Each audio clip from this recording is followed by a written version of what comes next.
Shattuck Opera House.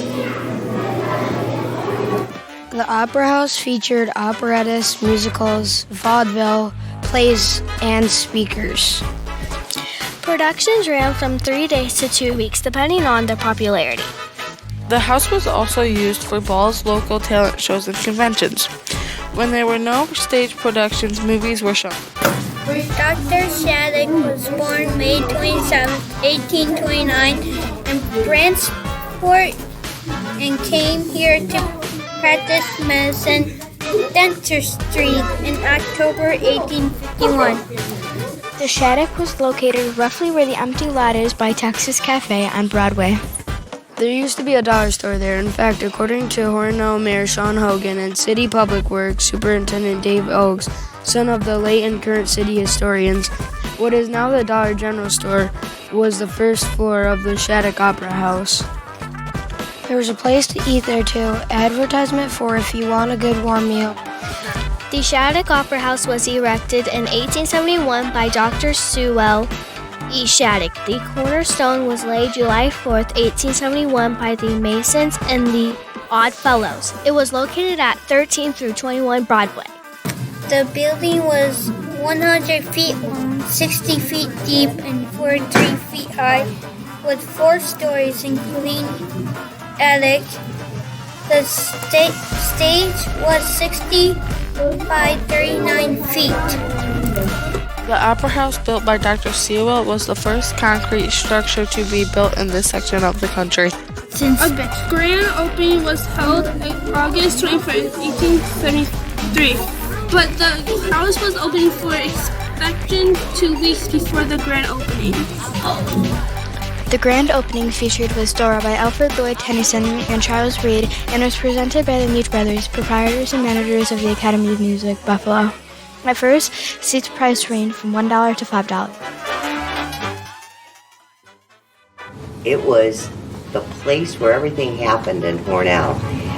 People would come on the train from all over, and one of the stops was in Hornell, along with, I think, Buffalo, Rochester, and Syracuse. Many famous stars and notable productions appeared here. Babe Ruth performed at the Shattuck House. Ruth explained why New York Yankees lost World Series. Babe Ruth. Sosa Band. William Russell. Eva Tunde. Jancy Olcott.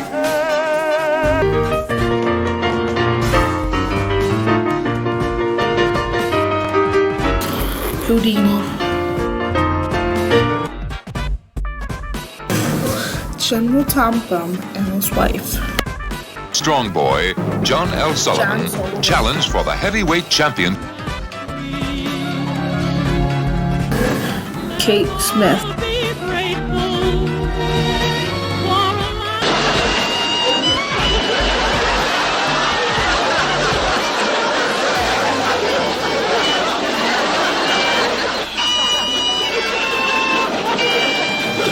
Jack Betty.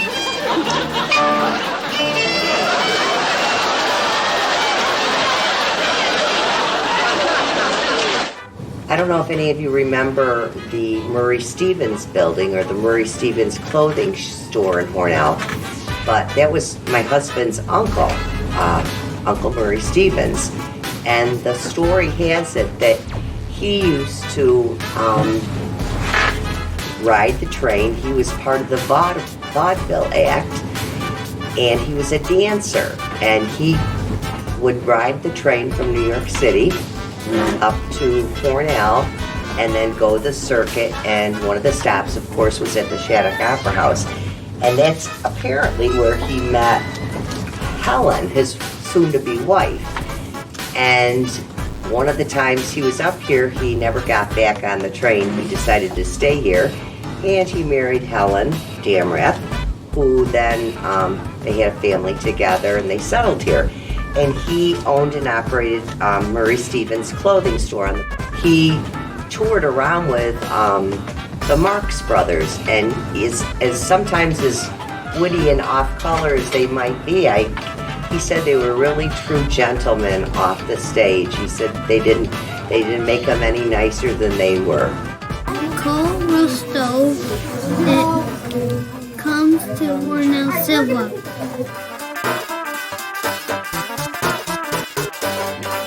Roosevelt here on October 24th, 1914. Theodore Roosevelt, U.S. President, addressed the crowd at the Metropolitan Opera House in Cornell. He spoke in support of the Workmen's Compensation Law, and that's a workman's compensation. If you're hurt on the job, then you have insurance there to pay for your medical benefits and give you a living subsistence. Particularly as it would apply to the railroad town like Cornell. The Evening Tribune account describes the disturbance. A group of boys were causing in the gallery.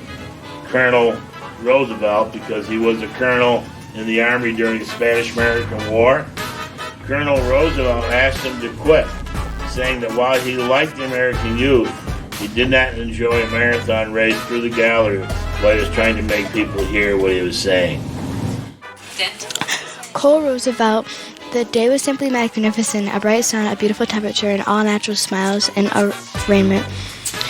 Broad Street was crowded and musicals with band entertainment, and by the time the party reached the great opera house, it was packed from pit to dome. Cole Roosevelt was in a happy mood as usual, and as a tremendous ovation, he received contribute to no small degree in his feelings of satisfaction. Cole Roosevelt, probably in his research for unknown rivers and evidently forgotten that his name of the city has been changed, for he addressed the citizens, men and women of Cornellsville.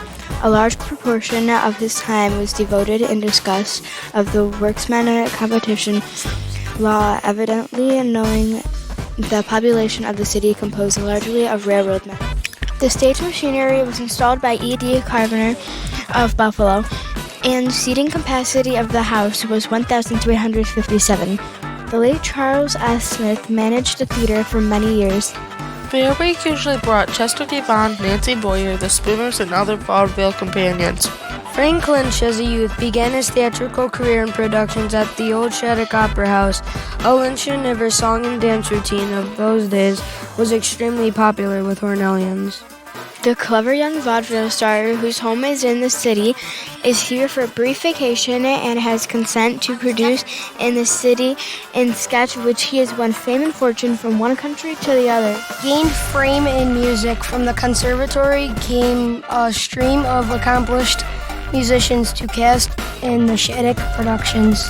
Helen Lord Hubble, highly successful in the New York theater.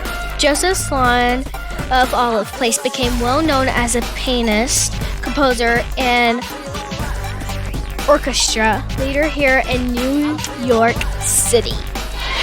Cornell was on a theatrical circuit in those days, which included Albany, Buffalo, Rochester, Syracuse, and finally New York City. Shows played the circuit in rehearsal and tryouts before being produced in New York. This meant that for $1 or a quarter for a second balcony seat, one could see the famous Nat Goodwin perform, or even Tengai attired in tights sing I Don't Care. Van and Skank deadpanned their way to comedy history, and William J. Scallon, the tenor, delighted Irish and non-Irish. One of the greatest performers was especially dear to Honolians' hearts. He was Clancy Alcott, who brought some potential tears to the eyes of his audience when he lifted his tenor voice, My Wild Irish Rose. Olcott, born Chancellor John Olcott, came to Hornell from Buffalo in 1877. He was 18 years old. He was drawn here by his love of horses, which amounted almost to an obsession. William Brainerd of Buffalo, who brought Olcott here, owned a half interest in the Osborne House, a leading hostelry at Loder and Center Streets. In the days, movies, radios, and television, the performance at Shattuck Opera House provided the bulk community entertainment. Household sale. Lo and behold, I got in there and I looked at this piano. Oh my goodness, it was a mess. It had chunks taken out of the legs, but it was huge. It was a huge rectangular grand piano. And I talked with the woman and I said, gee, I don't know, this is pretty beat up and I'm going to have to pay to get it fixed and tuned and everything else. And she told me, she says, well, this is the piano out of the old opera house in Hornell, the Shattuck Opera House. Well, that spiked my curiosity a little bit, so we bought it for $300. Well, then I had the problem, it was huge. How am I going to get it to my house? So I had to call Fiamingo. Fiamingo Moving Company was in town at the time. I called them and it was $900 to get the piano moved from Canisteo to Hornell, but it took 4 men to do it. It was solid rosewood, absolutely gorgeous. Elo's Pianos. He said, give him a call. Well, no sooner did I get him on the phone, and he started describing my piano to me. And I was like, how do you know what this piano is? He says, I can tell you right now, it was built in Jamestown, New York in the 1860s. Now, you know, that's going back over 100 years. So I said, well, how much do you think it would cost to make this a piece of beauty again? He says, I'll do it for $3,000. And I said, $3,000? He said, sure. And I said, gosh, I got a quote by a gentleman that told me it was going to be $9,000. And he said, oh, I can tell you exactly who that is. And he named the company. And he said to me, he brings all of the pianos, he picks them up and brings them to me. He says, now, he would have charged you the $9,000, and I'd have charged him $3,000, and he'd have made $6,000 on the deal. So I really was lucky that I got in touch with this Mr. Elos himself. Well, when he got it done, he had it several months. He called and he said, it's such a piece of beauty. He said, I've got it in my front window in the store. And he says, people walk by, he says, and I've got it opened right up. He said, people walk by and they just stop to look at it. It's so beautiful. Would you mind?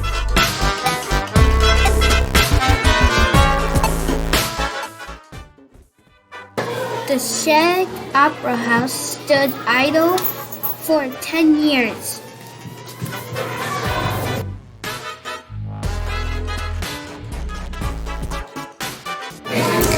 The property descended to Dr. Shattuck's only child, Harriet Shattuck Jacobs Collin, and was sold by her erectors August 16, 1940 to the Market Basket Corporation for $41,283. This company raised the structure and erection a one-story building on his site.